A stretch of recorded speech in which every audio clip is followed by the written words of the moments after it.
Hello, everyone. It's Graham Coath with another My Music. Today, we're going to be talking about the music of the Infidels. In a minute, I'm going to be speaking to Archie. Is it Jason? Archie? Can't really decide.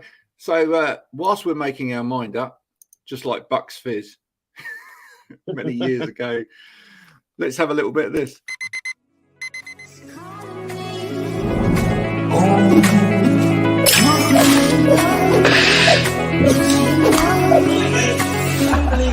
I need to get going, Mel. See you later.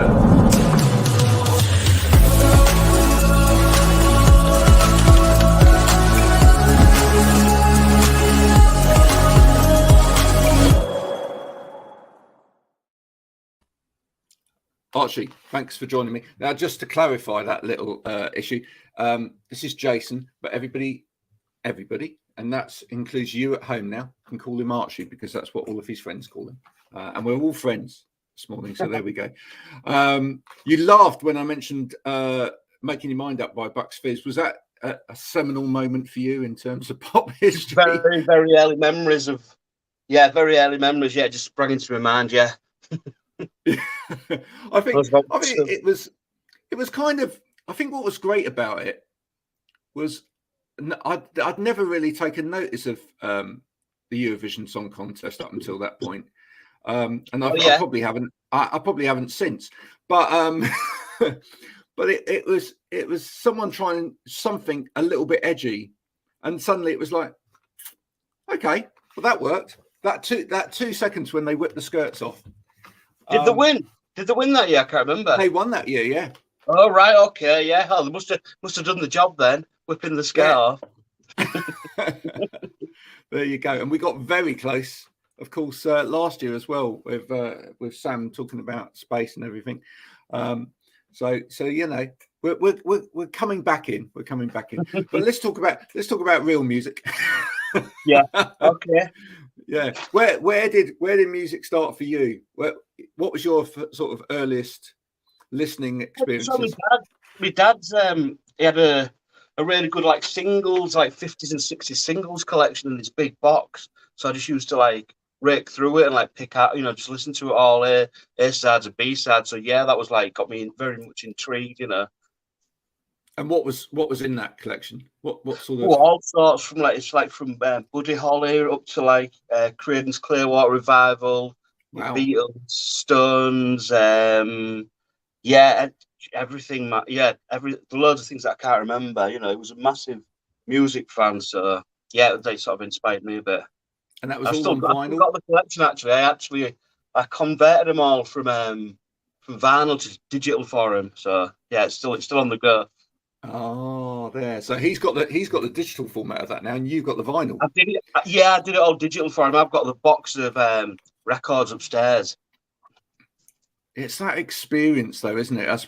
Especially for me, growing up, it was always about the vinyl, and it's going back to that now. What's the lovely thing about that is it is all going back to that. But it was the experience of sort of being able to flick through. See a cover, think, well, that looks interesting, kind of get it out, and then the anticipation of putting the needle down and actually hearing it. Yeah. And the things you used to learn from, I used to be very interested, in, produced it or designed the sleeve, all that sort of thing, which you don't really tend to get nowadays. So that was, it's really good, to make it sort of its own little world, wasn't it? Rather than just, I'll bang Spotify on. Kind of thing, I think that's why so many music fans are going back to it, and we're seeing an increase. People want to know what's gone into it. People want to really kind of give the love back. In terms of when you first started playing, when was that? I started playing guitar when I was about 16, something like that. Yeah, but my dad gave us this I can't remember what it was, some sort of guitar book. And I just started to play from there, really, and agonised over playing a few chords for a few months, and sort of gradually got it together, Well, did he buy you the guitar as well, or did he just give you the book? Sort of Spanish. Do you know the Spanish guitar? I didn't nick it out.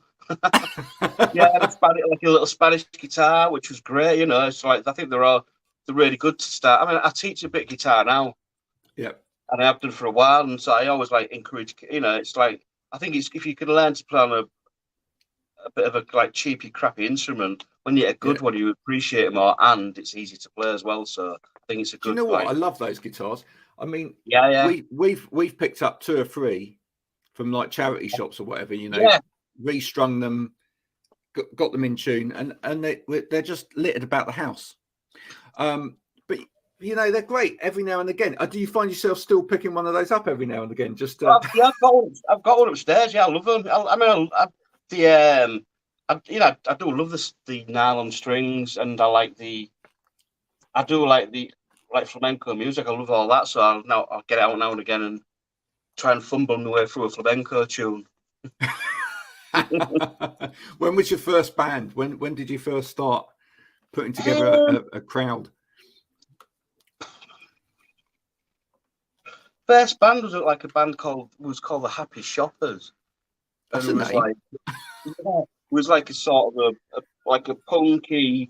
We've been to like really like punk music and like dub music and like dub reggae and all that sort of thing. So it was a bit of an amalgamation of everything. Yeah, it was and like loads of like effects, you know, like messing about with effects and stuff. So that was my first band, you know, and yeah, I really enjoyed that. Yeah. What was the formation of that band? Is it sort of a typical 3-piece or? It was no, we had like there was me. I was playing guitar. We had a keyboard player called Andy. We had this and like an art student from London. He was called Kev, who was on bass. He was a brilliant bass player. And we had a drummer there was like Big Andy was on keyboards, and Little Andy was on drums.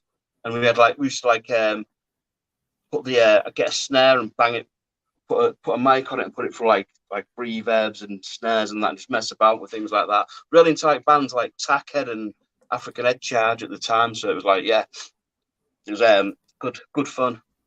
Yeah, it's lovely, isn't it, when you just get together with some mates and start making music for the fun of it. Beat it. Yeah.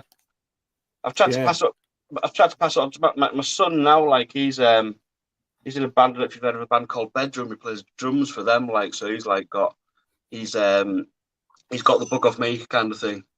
That's great. That's a good name, isn't it? Bedroom.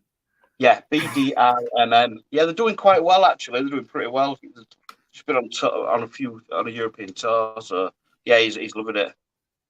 And of course, you're coming sort of backstage from Reading this morning. Sorry, I said you're coming backstage from Reading this morning. It's very sunny here in Hull today, and I'm on my balcony. When it's sunny, I spend a lot of time out here. It's great, very nice. Yeah. So when did the Infidels get together? How did that happen? We started with a friend, me and my friend called Matt, who I've known for years, who's been in bands for years around Hull. We thought it was just before lockdown started, really. We just started. I sent him a few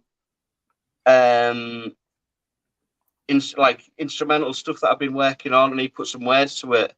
And then we sort of started from there. We eventually got about an album's worth of material together. And then we started like my other friend, and Andy Dimmock, who's played drums, and his son played bass for us. Then we met Tim, who was our singer, who was like we met her just sort of hanging about a bit together, sort of thing. Then we just started to get it going, but then lockdown happened, so it was a bit of a downer, really, Yeah, especially with you pretty much sorted everything out there. You got an album's worth of material. I think it was our first gig, and then about a week later, it was lockdown, so it was like, all right, no. Yeah, but it's like it gives us a chance to sort of we did a bit of recording during lockdown, and we did so we managed to keep us kind of busy, Yeah.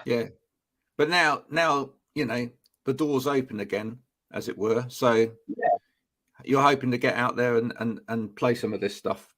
Yes, well, we're doing it. Actually, I've just been to our rehearsal room just now, and that's why I was a bit late, because we're doing a launch gig tonight in Hull at this place called Art House. You see, so it's a bit of an outdoor thing, and thank God it's a nice weather. So yeah, we're doing a launch gig for our single, which we're putting out on an American label called Broker's Tip, which is run by Bob Nastanovich out of a band called Pavement. Yeah. Yeah. So basically today is the big launch day for that single, really. we just got like we've been like trying to get a bit of merch. I've got some t-shirts around last night, so that's all good. We've got that 7-inch vinyl, which is pretty good. So yeah, Oh, this is sounding very good. Pavement as well. What a great band, Pavement. yes. Well, I've known. I did. Well, a few years ago, I worked for a band. I don't know if you've heard of a band from Hull called Feel of Brasilia. Yeah. So I worked for them basically, going on tour, which we toured all over the world, and we did an American tour with them, and it was just after Pavement split up. We did an American tour with Feeler, and Bob was our tour manager, and he we sort of did New York to LA, and then the rest of the band flew home from LA, and then me and Bob drove the van from LA to New York. It took us 5 days. So got to know him really well, and yeah, we got on, and it's been to stay. He comes to Hull nearly every year, and he stays with us for like a few days, a week, So yeah, so he's like, last time he was here, last October, I think it was, I was like playing him some stuff, and he goes, I really liked it, and he wants to put a single out, so that's how this has happened. Yeah. Now listen, I really love your music. I mean, I'd say you've got kind of a breeziness going on, but with a groove. Yeah, is that fair to say? Yeah. That's a fair comment, I reckon. Yes, I mean Steve Lamacq said it was breezy pop music. He calls that. So yeah, that's So yeah, fair enough. Yeah. So that's that goes against the grain of some bands that are out there at the moment. Certainly on the indie scene that are kind of sound a little bit doom and gloom. Are you trying to spread a little bit of happiness? I mean, having come from a band called the Happy Shoppers as well. Yeah, well, the Happy Shoppers was a bit of a mick take, really. It wasn't as happy as it. But I don't know, really. It's just seems sort of the natural sort of music that we do. It's there's no we're not trying to do it. So, I mean, if you listen on our album, the album that we've made, which we're putting out in October, about every song's pretty different to each, the other one. So it's like, it's just sort of a natural, the way we naturally write music, I guess. Yeah. Yeah. Well, who do you feel your audience are? Don't know, and a clue. We'll see. We'll see. Yeah, because hopefully we're going to start We'll start gigging out of town in September, October time, and so we'll just see how it comes. Really, we'll see. I mean, our gigs so far, we've had people from like 16 up to 60 come in. So, and that's sort of a bit like the people in the band, really. So, it's just like. I was going to say, the thing is that I'm seeing this more and more. Yes. I don't know about you, but I mean, growing up, it seemed that there was, if you were into bands at a particular point, it would be like there would be a sort of a group of people who would be into that band, and it would be like you go and see a band of a certain ilk, and it would be a certain age group, etc., that were into that band. This seems to have completely dissipated now. Whether this is partly due to sort of music becoming more digitally enhanced, etc., so that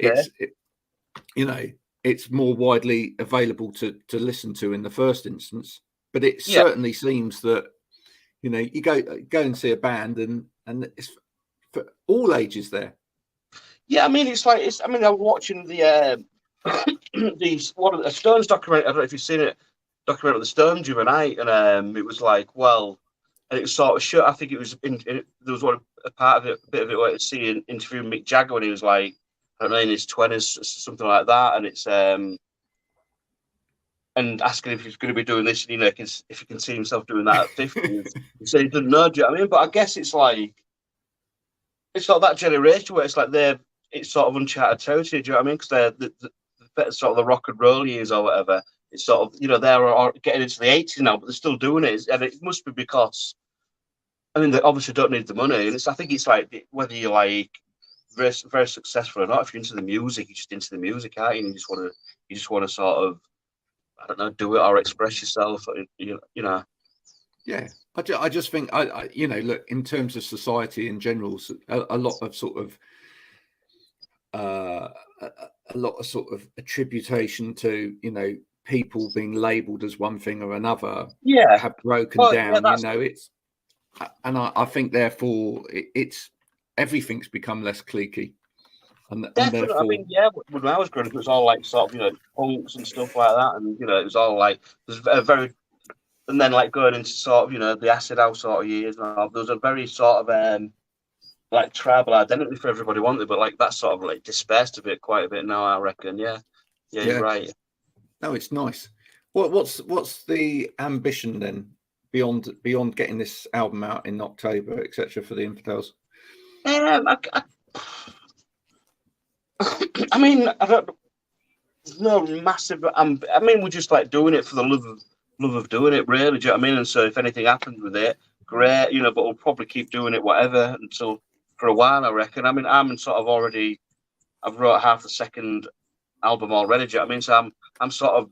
I like to move on and like get on with the next thing. Really, that's what I always look forward to. So we'll just. I don't know. We'll see. If anything happens, it'd be great. Yeah. Yeah. So music ambition wise, that what you're writing now, is that very different from what we're going to hear on the first album? It's quite a bit. It's like it's different. Yeah, I mean, it's like, so Tamer's just started to, who was like our singer. She's just started to write a bit. I've been working with her a bit, and Matt, was the other singer. He's a brilliant songwriter as well. So he's got a few things to bring to the table. So I think it will be quite a bit different. We're trying to use a bit more electronic style stuff, maybe. I just wanted I like to do all sorts of things. You know what I mean? Like try out a few different things. Yeah, I love that.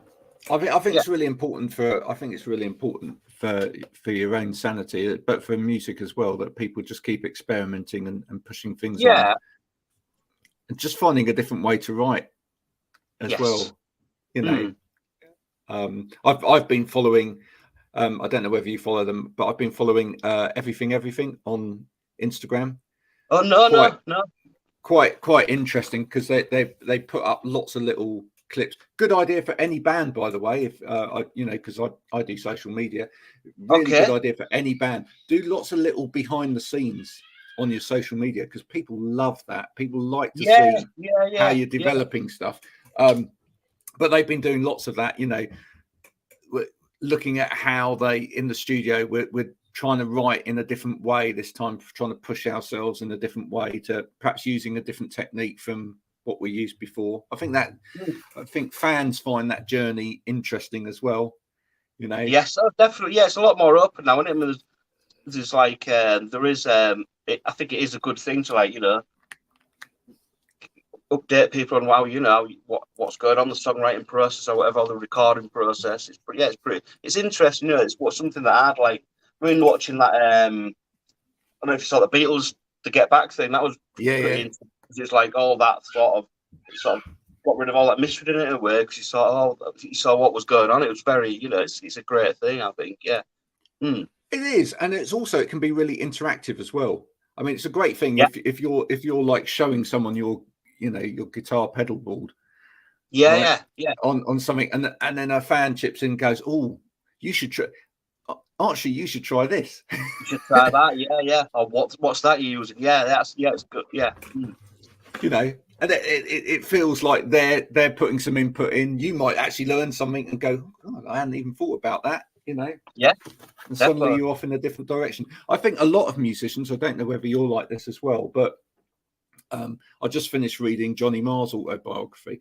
But a lot of musicians really get stimulated as well by having a new toy, or having a new guitar, or he talks all the way through that book about every time he picks up a new guitar, it's got a song in it. Definitely, it belongs to that. It belongs to that guitar. Yeah. So, and like a new pedal or something like that, or like I just got a little sort of synth a bit ago, and I love that. Do you know what I mean? I've been quite. Yeah, it's it's great. Do you know what I mean? Just to try all different things rather than just sat there with the same old guitar doing the same old chords. Yeah. You pick something else up new, and you go, that does this. And then it's like, oh, well, okay, we could try that idea, and then that develops. Like it may end up nothing like that. Yeah, but that can be the catalyst to start the thing off. So yeah, always a good thing. Now listen, if people want to get hold of your music, if people want to hear more of your music, where's the best place to go? So we've got like at the moment we've got a few things out on Spotify. Infidels are on Spotify, and this, as I say, you can buy this single from our Bandcamp page. We're going to put it up. The single, we're going to put it up as well on Spotify and iTunes in a couple of weeks. Give people a chance to buy it first. So we've got we've got a digital download, or you can buy the 7-inch single. If you buy the single, you also get like a remix by Bedroom of one of them, C Red, which is ace. Yeah, follow us on Instagram as well. You keep up to date on Instagram. Definitely. Well, Bandcamp's always a great place to go. I always promote Bandcamp.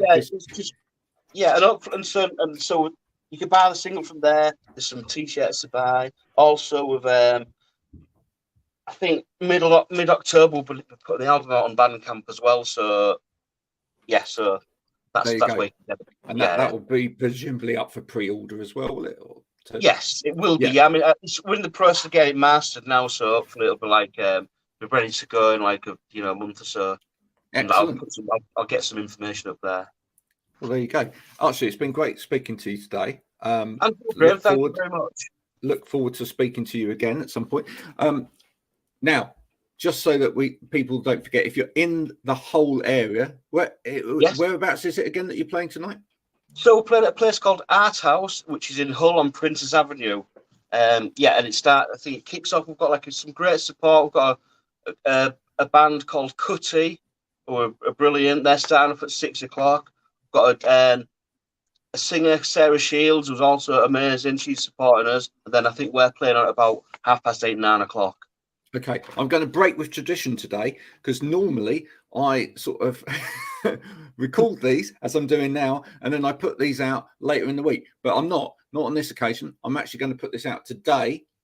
Okay. Very, very soon, so that actually people, if you're in the whole area, you can get on down there today. Don't miss this gig. Excellent. Thanks, Graham. That would be great. Archie, it's been a pleasure talking to you. Thanks, and wish you all the best with the band. Okay. Andrew, mate. Cheers. Thanks a lot. Cheers.